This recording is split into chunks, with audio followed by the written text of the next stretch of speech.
Welcome to today's Coffee Talk from Planet Fair. As we do every Friday, we will be talking about fair pay and things that we've encountered over the past week. And my name is Henrike von Platen, and we've done episode 0 to introduce ourselves. So today we will just start straight away with our coffee. Hi, Margrét. Great to see you today. Hey, good to see you too. This was an interesting week for you, right? You were talking to companies in Spain? Absolutely. And it was interesting because I know that in Spain, lots of things have happened since changes in legislation, and they're going to have even more changes. So from next year, as you know, they will be going to the even smaller companies. And there's so many similarities to other countries and legislations, but I found out that they are very confused sometimes with the the registration that they have to fill out with the registro. And on the other hand, they came up with something that I haven't been talking about so much, which is the point system that they need to somehow comply with. And it's all about the value of work, which I can talk about on for hours, but I figured out for hours isn't so good. So I wanted to ask you actually, how would you explain that in a very short manner, how this point system and valuation works for especially Spanish, but also for different countries, of course? Yeah, sure. So I think just like you were talking about, right, that we see these new laws popping up all over. And interesting that Spain has split it up into kind of this register, that is one thing, and then this requirement to conduct the equal pay analysis using job evaluation systems. So what is at the core of it, right? So if you think about kind of in the old days, so let's talk about the old days, the focus was all about equal pay for equal work, right? So if you have two accountants sitting at the same desk doing the same job, you had to kind of make sure that they were, being compensated in the same manner. The whole notion of moving to this point systems is to be able to compare different jobs, right? So you might have an accountant at the table, but then on a desk over there somewhere, you might have someone in marketing. But if these two individuals are performing equally valued work to the organization, the idea is that they should be compensated in the same manner. So that's the motivation.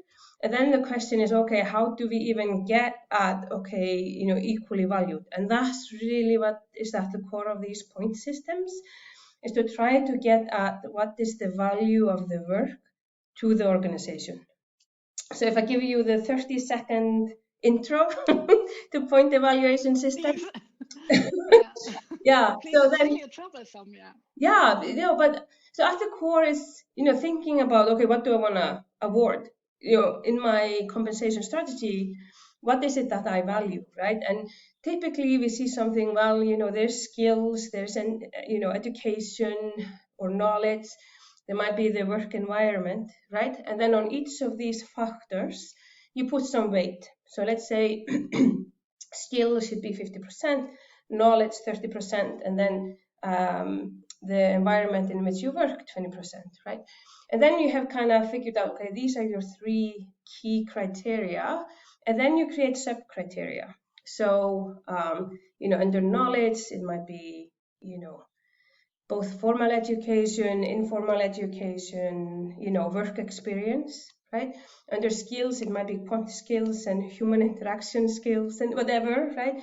And you list all of those factors or sub-factors that you want to award.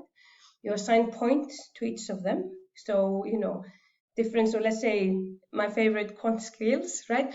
So for quant skills, you might measure that in 5 steps from 1 to 5. And then if you're in top quant skill, you get the most points. If you're in the lowest quant skills, you get the smallest points. And this is how then you sum up for the accountant or for the marketing person, you sum up all their points over all of these sub-factors. And then you have, at least in theory, basically a evaluation for each job. And then you can start answering question, okay, are we then, compensating fairly based on that? Yeah. Yeah, no, that's good, because it's really what I've at least felt in the conversations, that's very confusing for them to find a system for that, and the tools that they get from the Spanish government well, it's good to get tools, but it doesn't always mean that they are easy to use or useful. And that's what it was going on about. But I do also feel that this is for the Spanish now coming up as an issue, but it's been around in every country, actually. It makes no difference where you are. You have to figure out the value of the jobs. And I mean, we see that all the time with the pay gaps that leads directly to culture questions and to the question of how much is the work worth from the people that I'm actually paying for to get things done. Yeah, that's really interesting. Yeah, I mean, I think at the core of it, when we think about pay equity analysis, there are different methods to do. You could do kind of grouping of jobs together, kind of create groups of substantially similar work and kind of run your analysis on that, or you can have these point systems or something similar that tries to get at, the value. So equal pay for work of equal value.